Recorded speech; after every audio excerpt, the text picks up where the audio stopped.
자, 우리 이제 주기율표에서 성질이 비슷한 원소를 세로 줄에 나눴는데 거기가 족이란 말이야.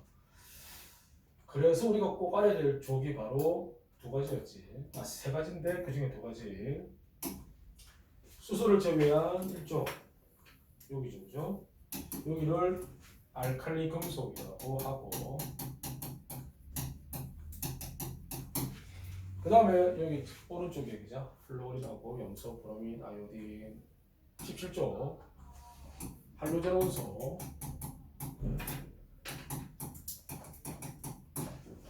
자, 이 두 족은 성질이 완전히 반대라는 거죠. 얘들은 금속 원소 중에서 가장 금속 성질이 강한 그런 원소들이고, 얘들은 비금속 원소 중에서 비금속 성질이 제일 강한 그런 원소들이고, 알겠죠? 그러니까는 요 두 족은 너무나 성질이 반대다, 그지? 반대기 때문에 꼭 기억해야 되는 거고, 요 두 족. 그 다음에 이제 18쪽은 좀 이따가 화학 결합할 때 이제 이게 또 18쪽은 중요하단 말이야. 비활성기체.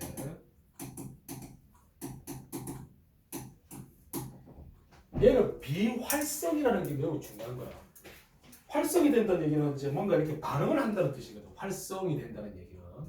그런데 비활성이 된다. 이 말은 이 물질들은 다른 원소와 반응하지 않는다. 반응을 안 한다는 얘기는 화학 결합 이런 걸 안 한다는 얘기야, 얘들은. 그럼 왜 안 하냐 이거야. 그죠? 왜 반응을 하지 않느냐? 그러면 여기 있는 18쪽 원소를 제외한 다른 쪽 원소들이 있잖아. 얘들은 반응을 해야 돼요. 반응을 해야 된다. 화학 반응을 해야 된다고. 그냥은 존재를 못 해요. 그냥 원자 자체로는 존재를 못 합니다, 얘들은. 나머지들은. 그래서 왜 18쪽은 다른 물질하고 반응 안 하고 그냥 이 자체로서, 이 원소 자체로서 존재한다는 거야, 얘들은. 근데 다른 애들은 그게 안 된다고. 다른 애들은 화학 결합을 해야 돼요. 그래서 이제 왜 얘들은 결합을 하지 않을까? 그죠? 그것 때문에 이제 요거는 다시 또 좀 이따가 다룰 거고, 우선은 알칼리하고 할로젠부터 일단 구별을 좀 해야 되겠지. 그런데 중요한 거는 이 둘의 공통점이 있어요. 둘 다 반응성이 너무 크다는 거야. 그 말은 그게 이제 우리 사람에게는 위험할 수 있다는 거지. 그러니까 반응한다는 자체가 위험할 수 있다는 거예요. 아시겠죠? 그래서 이게 좀 우리가 가까이 할 물질들은 아니야. 알겠니?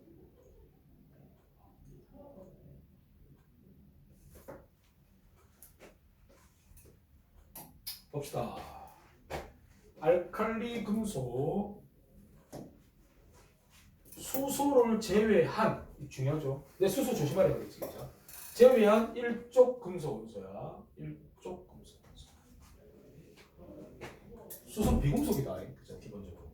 그래서 매우 조심해야 되는 원소 중에 하나라고 했지. 자, 누가 있느냐? 리튬, 나트륨, 칼륨, 루비늄, 세슘, 프랑시움 이렇게 있죠. 원자로 따라서 요 한 3개 정도만 기억하면 돼. 3개 정도. 리튬, 나트륨, 칼륨.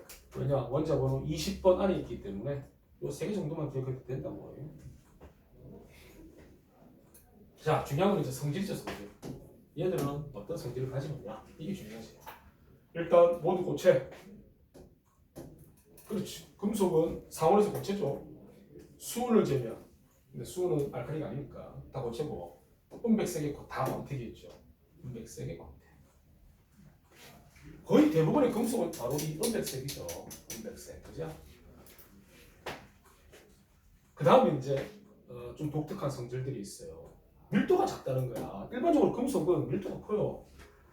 그래서 우리가 보통 중금속이라는 부르는 거 있어요. 중금속. 중자가 무거울 중자야. 알겠죠? 밀도가 크다는 얘기예요. 중금속이.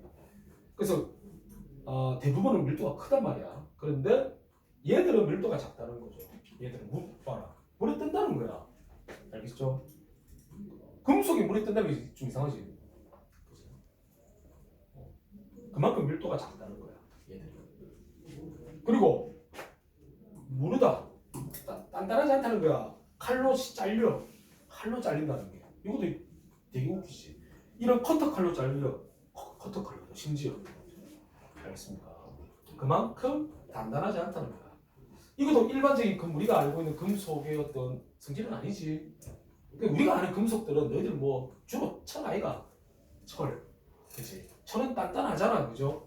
야, 철을 커트칼로 자르면 잘리니? 안 잘리지, 그지? 맞죠? 근데 얘들은 잘린다는 거야. 자, 물이다.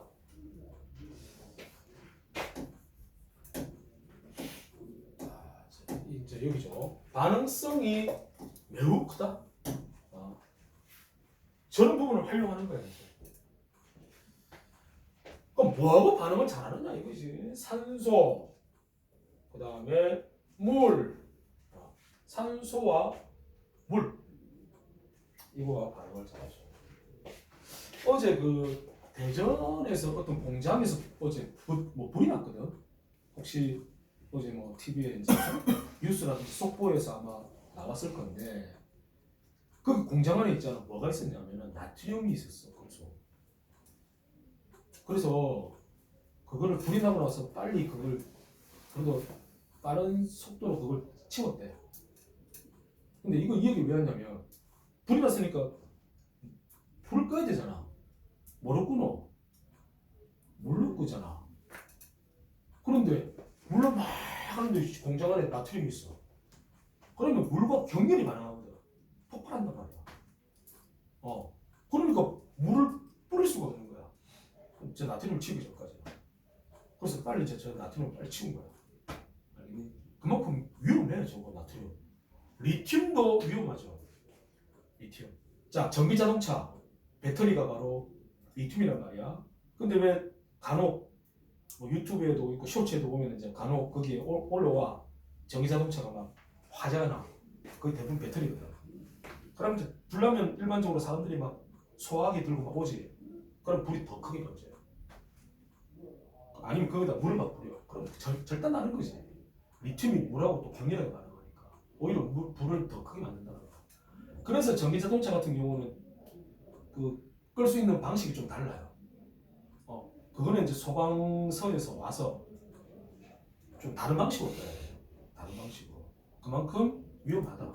알겠죠? 이런 알칼리 금속들이 매우 위험한 애들이야. 반응성이 너무 커서 그래. 반응성.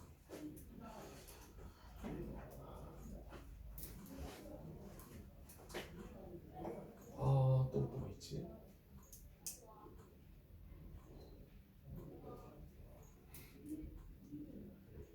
그래서 이제 이 리튬이 이렇게 위험하니까 배터리를 계속 리튬으로 써야 되느냐, 그죠? 이 알칼리 금속 쪽으로 써야 되느냐? 그럼 왜 하필이면 선생님 그러면 왜 하필이면 리튬을 지금 배터리로 리튬을 쓰고 있어요라고 물으면 다른 원소로도 실험을 해봤거든. 이 배터리 이런 걸로 해서 해봤는데 그 중에서 가장 효율이 좋은 게 리튬이라는 거야. 그나마 효율이 좋은 게. 그리고 또 이렇게 매장되어 있는 것도 봐야 되겠지. 매장되어 있는 거. 이것도 보면은 다른 금속들은 좀 너무 양이 적어. 매장되는 양이 너무 적어. 리튬은 그나마 조금 있어. 바다에도 많이 있어. 바다에. 그치? 바다에 리튬이 있다. 이온이 있어. 바다에 있고. 그 다음에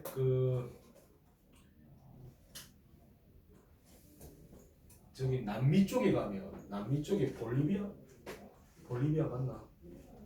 거기 볼리비아 거기가 또 이 리튬 매장량이 상당히 높거든. 거기가 리튬 매장량이. 그 다음에 중국도 리튬이 되게 많아. 저기도 많고. 그런데 저게 이제 리튬 원자가 순수하게 리튬 원자로 발견 안 돼. 그러니까 화학 결합을 하고 있는 형태가 발견돼. 화학 결합. 다른 원소들과 좀 결합을 한 상태로 그렇게 발견되거든. 그럼 거기서 이제 리튬을 정제를 해야 돼. 정제. 그래서 리튬만을 뽑아내야 돼. 그래서 이제 그렇게 이제 많이 좀 매장되는 나라가 특정 나라가 한 몇 군데야. 저기 남미 쪽하고 중국하고 이런 데야. 근데 지금 리튬 수요가 억수로 많단 말이야 지금. 뭐 우리 이런 IT 제품이 전부 다 리튬이고 그죠? 배터리, 자동차 배터리도 다 리튬이고 그죠? 그래서 요즘은 뭐 이 리튬을 흰색 석유라고 그래요. 흰색 석유. 하얀 석유라고 할 정도로 엄청나게 값어치가 있고 필요한 거고. 만약에 뭐 삼성이나 이런데 리튬이 공급이 안 되면 못 만들어 이런 거. 스마트폰이고 나발이고 못 만들어. 전기 자동차도 스톱이야. 공급이 안 되면 리튬이. 그래서 그걸 확보하기 위해서 이제 이리저리 조금 노력을 하거든. 이런 IT 제품을 많이 만드는 나라가 어디냐 주로? 우리나라, 중국, 일본이거든. 근데 중국은 저거 나라 많으니까 뭐 다른 나라에 영향을 안 받지. 중국은. 근데 이제 우리나라고 일본은 없어. 그죠? 그 나라 땅에는 잘 없다고. 그러니까 이거는 이제 수입해야 된다. 다른 나라에. 그래서 이걸 확보하려고 이제 상당히 노력을 하지. 우리나라도 마찬가지고. 그래서 저 남미 쪽에 가가지고 남미. 내가 알기로 뭐 삼성이었나? 어디였나? 브라질. 이 브라질 쪽하고 이 리튬 요거 서로 이제 협약을 맺었다 그런 얘기도 있고. 이 리튬 확보가 돼야 되니까. 중국에 의존하면 안 되거든. 중국 저거는 이제 이거 가지고 이제 막 그거 한단 말이야. 이거 가지고 자기 중국 쪽에다가 뭐 어떤 피해를 주거나 막 이렇게 하면은 야, 너 이거 안 준대, 자원 안 준대 이래 보면 큰일 나거든. 중국은. 그래서 중국 쪽에 이런 지하 자원을 의존을 많이 하면 안 돼. 근데 지금 의존하고 있거든 지금도. 이놈의 중국은 땅이 축복을 받았어. 축복을. 이런 자원들이 딥다 많아. 운도 좋게. 그런데도 있잖아 중국은 이 또 자원 확보하려고 있잖아. 아프리카라든지 저 남미 뭐 이런 쪽에 또 엄청 간다. 엄청 가가지고 또 막 자원들을 막 석유라든지 막 이렇게 확보하려. 저 나라 있는데 확보하려. 미국도 그렇고. 미국도 저 나라에 자원 많은데 막 자원 수입해. 석유 수입하고 막 이래. 저 나라도 많은데. 왜? 다 나중에 그 자원 가지고 이제 나중에 이제 또 자기들이 이익을 보기 위해서 하는 거야. 여튼 요 이제 알칼리 금속 이제 이런 것들이 이런 반응성이 매우 크다는 부분 이게 이제 되게 중요합니다. 그래서 이 알칼리 금속은 발견이 될 때는 주로 이렇게 산화물 형태로 해서 발견이 돼요. 산화물 형태로 해서 한마디로 그냥 녹슬었다라고 생각하면 되는 거예요. 알겠습니까? 그래서 이렇게 산화물 형태로 뭐 화학 반응식은 이렇는데 예를 들면은 저게 리튬이면 뭐 이런 식으로 해서 ELi2O 이런 이온 결합 물질 형태로 해서 존재를 하게 되죠. 그래서 얘들은 광택을 빨리 잃어. 산소와 빨리 결합을 하기 때문에 광택을 빨리 잃어버리죠. 그 다음 물과 반응을 잘해서 무슨 기체? 이거 잘 알아둬라. 수소기체 발생한다. 수소기체. 물과 반응을 해서 한마디로 물에 잘 녹아. 쉽게 말하면 알겠죠? 물에 잘 녹습니다. 수소기체 발생시킨다. 그리고 이 알칼리 금속에 물에 잘 녹는다 그랬죠, 그죠? 그래서 이름이 알칼리야. 이 알칼리라는 뜻은 물에 잘 녹는다라는 의미를 가지고 있거든. 알겠죠? 그래서 이름이 알칼리 금속이라고 이름 붙인 거다. 그래가지고 염기성을 띱니다. 이 알칼리 금속이 녹아 있는 이 수용액의 액성은 염기성이에요. 염기성. 염기성. 염기성도 위험하지. 염기성. 우리 단백질을 녹이는 성질이 있거든. 염기성. 네? 만약에 손을 집어넣었다 이 수용액에. 그럼 우리 여기 있는 단백질이 전부 다 녹아버린다. 뼈가 남겠지. 위험하다니까요. 알겠죠? 자, 산소와 반응을 잘하고 물과 반응을 잘한다. 그래서 X는 염기성이다까지를 알아둬야 된다고. 이걸 어떻게 염기성인지 알아냈느냐? 페놀프탈레인 용액을 떨어뜨리니까 색깔이 빨갛게 변하더라. 그걸 통해서 알아낸 거야. X성이 염기성인 거는.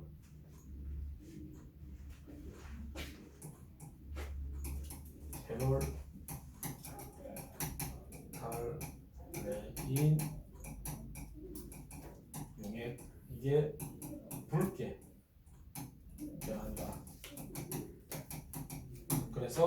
반응성인 걸 알아야 된다.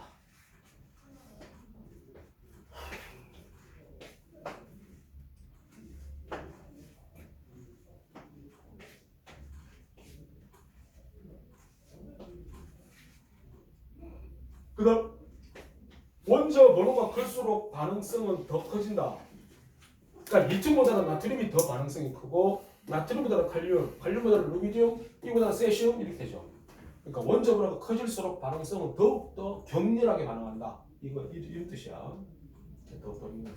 그러니까 리튬보다는 나트륨이 더 격렬하게 반응하고 이거보다 칼륨이 더 격렬하게 반응한다고. 아까 뭐 리튬 얘기했잖아, 배터리. 그죠? 그것도 보면 막 거의 폭발적으로 반응하는데 얘들은 더 하다는 거예요. 얘들은. 알겠죠? 그러니까 누군가를 뭐 다치게 한다든지 누군가를 뭐 죽이려는 목적으로 이 알칼리 금속을 이용할 수도 있어. 야, 이 금속을 거의 가루로 만들어가지고 예를 들면 뭐 화장품 속에다가 집어넣어서 섞어놓어. 화장품에 수분 성분은 없는 거겠지. 거기다 집어넣어. 그러니까 근데 이제 죽이려는 사람, 그 사람이 화장품을 몸에 물이 묻은 채로 화장품을 만약에 바르면 어떻게 되겠어? 격렬하게 반응하겠지요. 그러면 화상을 입게 된다고. 아주 깊은 화상을 입게 된다. 그럼 다치면 죽을 수도 있고 위험하다. 아시겠죠? 원자번호가 커질수록 반응성이 크다. 야, 그러면 할로젠 원소는 그러면 거꾸로란 말이야. 거꾸로 반대가 많다니까. 거기는 원자번호가 오히려 작을수록 반응성이 커요. 원자번호 작을수록. 그리고 거기는 X성이 뭐겠어? 여기는 염기성이죠. 할로젠 원소는 산성을 띱니다. 알겠죠? 성질이 좀 반대가 많다 그랬지.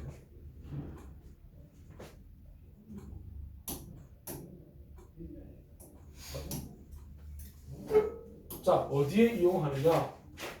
리튬은 배터리, 주로 배터리에 사용하고, 나트륨은 이제 뭐 소금의 주요 성분이죠. 그다음에 램프, 나트륨 램프가 있어. 그래서 이렇게 조명으로 쓰기도 한다. 이렇게 노란색 조명.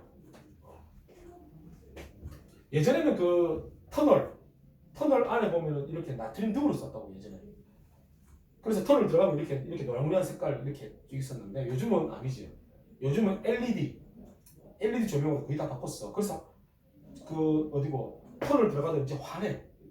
이렇게 좀 환하죠 보면. 요즘은 잘 안 쓰죠 나트륨 등을. 다음 칼륨. 자, 칼륨은 종이나 나무의 재에 포함되어 있으며 특히 비료, 칼륨 비료. 식물의 생장에 필요한 원소가 있다고. 식물의 자라는 데 필요한 10대 원소가 있는데 그 중에서 이제 질소, 칼륨, 그다음에 인. 이 세 개가 바로 이제 식물이 생장하는데 꼭 필요한 원소야. 이 세 개가. 그래서 시골에 가면 비료가 있어요. 비료. 질소 비료가 있고 칼륨 비료가 있고 인 비료가 있어. 알겠죠? 그런데 이걸 다 섞어놓은 복합 비료도 있어. 이제 화학적으로 이런 걸 다 만들죠. 알겠죠? 화학 비료에서. 근데 예전에는 이제 천연 비료에 오줌, 그 다음에 동물과 인간의 똥. 오줌에는 질소 성분이 들어가 있거든. 오줌에 질소 성분이 들어가 있어. 그 다음에 똥에는 뭐가 들어가 있느냐? 인. 똥에는 인 성분이 들어가 있어. 그래서 이제 옛날에는 바로 천연 비료로 똥오줌을 이용했다는 거야. 그래서 시골 가면 막 냄새가 기본적으로 똥 냄새가 막 오줌 냄새가 확 나죠. 딱 시골만 딱 가면 냄새 나는 거 이런 천연 비료를 많이 썼었으니까. 근데 지금은 안 그렇지. 지금은 전부 다 이제 화학 비료 이걸 쓰게 되지. 시골 가면 항상 이렇게 포대가 있다고. 포대 막 쌓아놨지. 그거 전부 다 화학 비료야.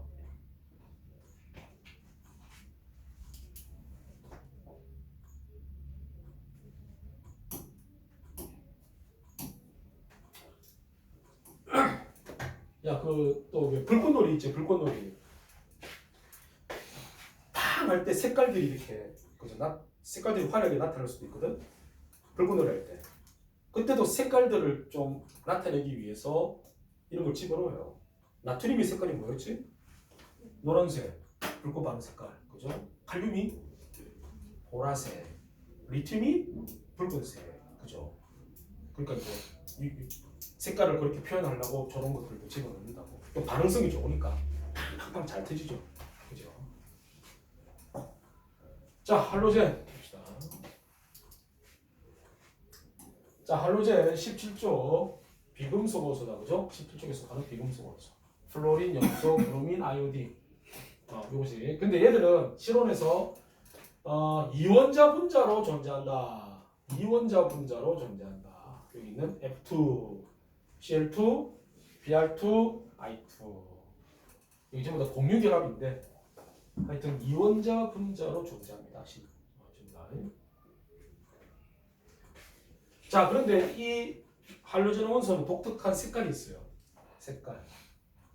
그리고 상태도 달라. 상태. 플로린하고 염소는 둘 다 기체야. 상온에서 기체인데 색깔이 좀 다르죠.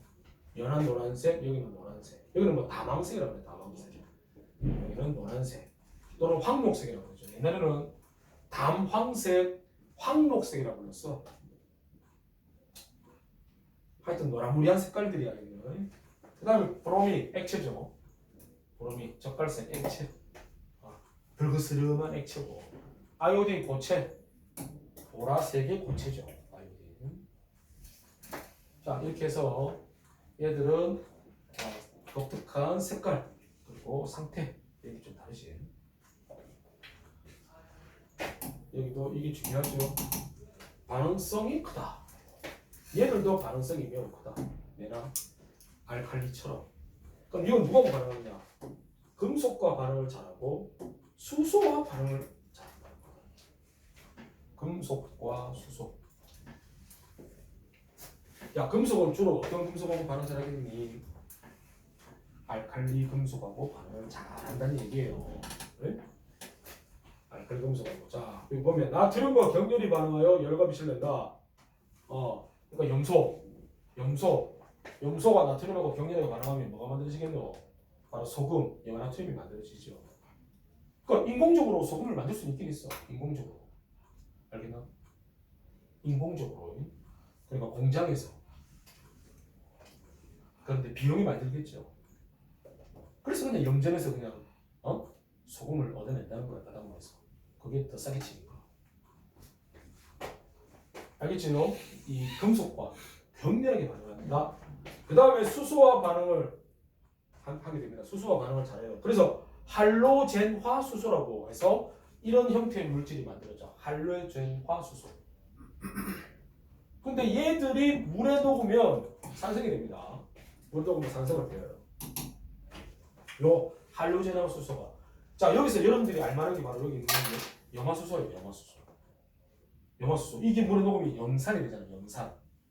아주 대표적인 산이죠. 산성을 띠는 물질. 그래서 다른 애들도 전부 다 산성을 띠게 된다. 여기는 원자 번호가 작을수록 반응성이 크다. 원자 번호가 작을수록 거꾸로죠. 그죠? 알칼리 금속과 반대로 원자 번호가 작을수록 반응성이 크다.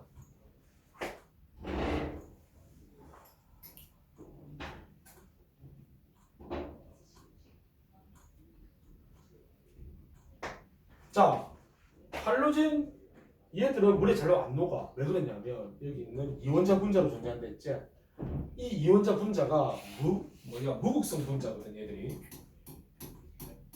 무극성 분자야.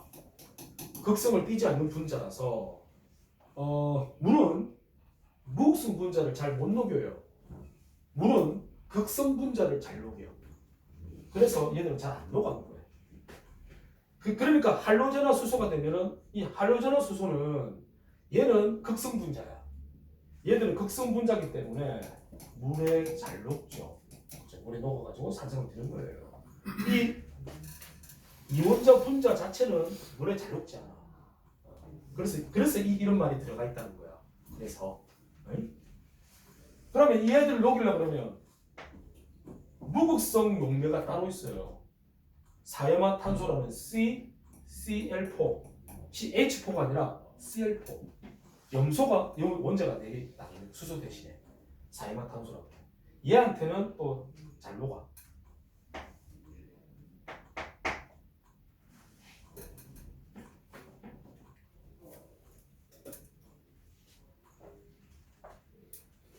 아시겠죠? 하여튼 둘 다 공통점은 반응성이 높다. 그래서 위험하다. 그리고 특히 염소, 이 염소 기체는 우리가 마시게 되면 죽는다는 거야. 저게 화학 무기. 한때 화학 무기로서 이거를 사용됐던 적도 있었어. 알겠어? 화학 무기로. 전부 다 독성이 다 있다. 얘들은 독성이 좀 다 있어요. 그래서 인체에 좀 해롭다고.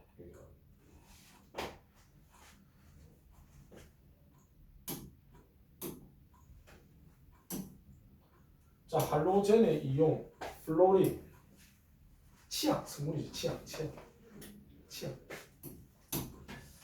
자, 옛날에는 플로린을 뭐라고 불렀느냐? 야, 너 잘 봐봐. 수소, 질소, 탄소, 산소, 소자가 들어가지, 그죠? 소자. 특히 기체 같은 경우는 소자가 좀 많이 들어가죠. 소. 그래서 플로린도 소자를 붙였어. 과거에. 이 플로린은 불소라고 그랬어. 불소. 알겠나? 그런데 이게 이제 2010년대인가? 그때 교과서 바뀌면서 불소가 이제 플로린으로 이 명칭을 바꾼 거예요. 원래 발음이 플로린이야, 원래. 그런데 이제 불소라고 표현했다고. 알겠어? 그래서 이제 아직도 치약에는 불소 함유라고 적혀 있는 치약도 있습니다. 알겠어요? 그 말은 플로린이 들어갔다는 얘기지. 그러니까 아직도 불소라는 이 말을 많이 쓰기 때문에 그래서 이제 이렇게 얘기를 하는 거야. 플로린이 들어갔다. 플로린이 치약에 쓰게 되고 그 다음에 또 되게 안 좋은 데 쓰는 것도 있어요. 이 코팅, 요 프라이팬이 코팅이 되어 있거든. 그 코팅이 벗겨지면 그 프라이팬 이제 쓰면 안 돼. 그래서 프라이팬의 코팅제로 또 플로린이 이용되게 돼요. 그래서 안 좋죠. 그런 면에서 안 좋죠. 다음 염소 표백제의 주성분. 자, 집에 그 빨래할 때 넣는 세제, 그죠? 거기 표백제가 있죠, 그죠? 표백제 하얗게 만들어주지. 옷을 하얗게, 그죠? 표백제. 이 염소가 그런 기능을 한다는 거야. 왜냐하면 바로 하이포와 염소산이라는 게 만들어지는데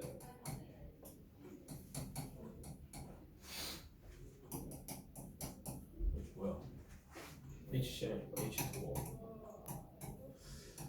이렇게 반응하면 HCl로 이게 하이포와 염소산이라고 해요. 하이포와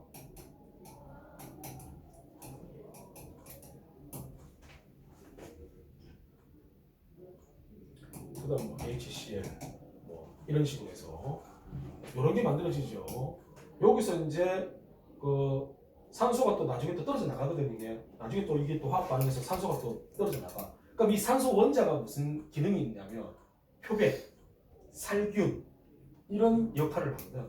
산소 원자가 뭐예요? 산소 원자가. 그래서 이제 이 염소가 산소와 결합하면서 이제 그리고 산소가 결합하고 떨어지는 과정에서 표백 작용이나 살균 작용이 있다는 거죠. 그래서 이제 소독이라든지 표백 이런 데에 염소가 이용이 된다는 거야. 그래서 우리 수돗물 만들 때도 염소로 마지막 처리를 해요. 염소 소독을 한다는 거야. 혹시나 수돗물 만드는 과정에서 이제 어떤 생물학적 이런 어떤 미생물들이 안에 있을까봐 그 미생물들을 죽이기 위해서 염소를 쓴다는 거지. 알겠니? 왜냐하면 이런 살균 작용이 있으니까. 자, 그래서 수영장도 이 수영장 물을 소독할 때도 염소를 쓴다는 거야. 염소.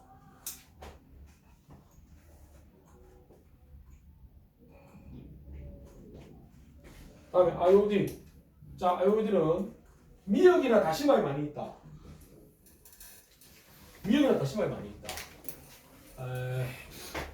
요게 그 티록신의 아이오딘이 티록신의 주성분이거든요. 호르몬 아이오딘이. 그래서 여기 이제 이 갑상선 여기는 갑상선 여기가 또 제대로 또 작동을 하려면 이거 또 아이오딘 섭취가 또 많이 돼야 되고 그 다음에 아이오딘이 또 조혈 피를 만드는데도 우리가 피를 만들잖아요, 그죠? 우리 몸에서 거기서도 또 이 아이오딘이 또 중요한 역할을 하잖아.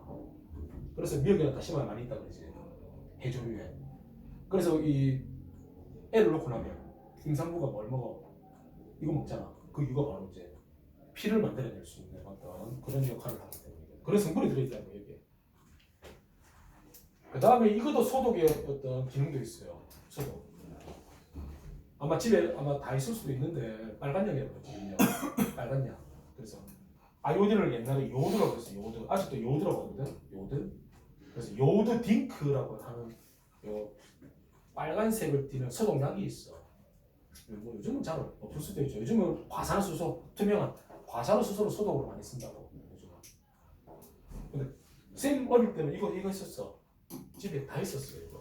그러니까 어디 넘어지거나 상처 나게 있잖아. 요걸 발라. 소독이 되니까. 여기 있죠. 여기 있네. 빨간색 요거 있네. 요약. 요즘 잘 안 바르잖아 이런 거. 요즘 과산화수소 이런 거 많이 하지. 자, 한류제는 이런 식으로 좀 안전하게 이용되죠.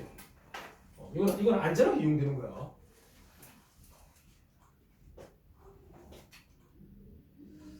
자, 이 두 족의 성질을 우리가 좀 알아봤다.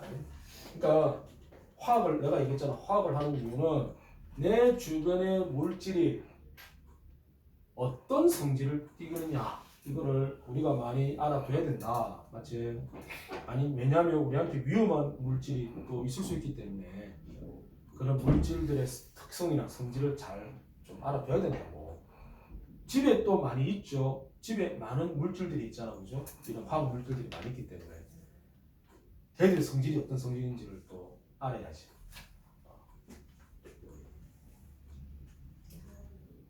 그래서 애기들이 그죠? 애기들이 또 이렇게 많이 집에 애기가 있으면 또 만지지 못하게 또 해야 되고 이런 것들은 또 그러니까 우리가 화학을 배워야 된다는 거죠.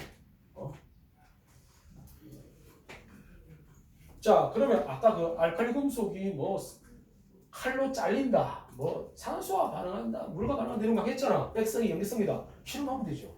실험을 하는 거야. 실험했어. 그죠? 여기 있는 커터 칼로 봐봐라. 커터 칼로 잘리네. 맞지? 그럼 색깔이 여기 밖에 시커멓지. 은백색이 아니지. 왜 그러냐? 이미 산소와 결합을 해버린 상태야. 그래서 그 은백색 광택이 사라진 거야. 알겠니? 이 바깥 부분은. 알겠죠?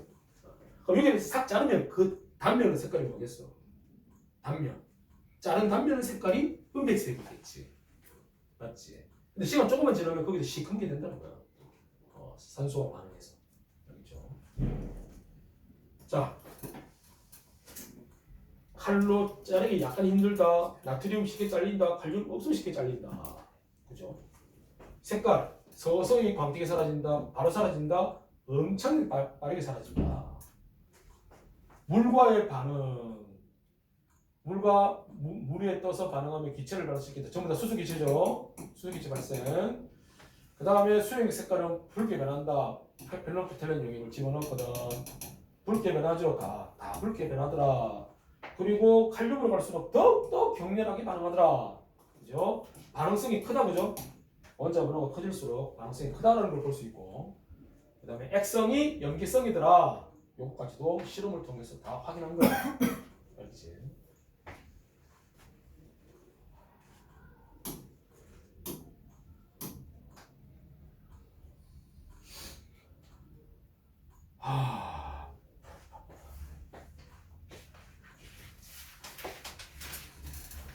자, 풀어봐.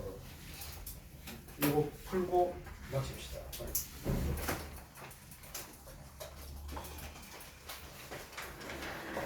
보면서 해라.